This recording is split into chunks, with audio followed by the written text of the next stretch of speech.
Hi guys, today we'll talk about how can you enable this sign or know how you can do that on your Twitch app. So you just follow this ways, then it's going to work with you. All you have to do in the first, you just go down here, click on profile down here. When you just click here on profile, it's going to take you to this list. It's going to show for you like this here.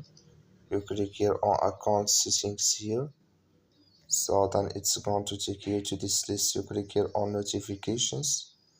Sorry, we'll go back here. You will click here on notifications here. So then it's going to show for you like this here. Click here on mobile. So then here you will find past broadcasts here. Click in this sign. So when you click on this sign, like you see this color show for us, that's mean past broadcasts enabled with us now. That's all you have to do. Thank you for watching. Don't forget to support us by like and subscribe.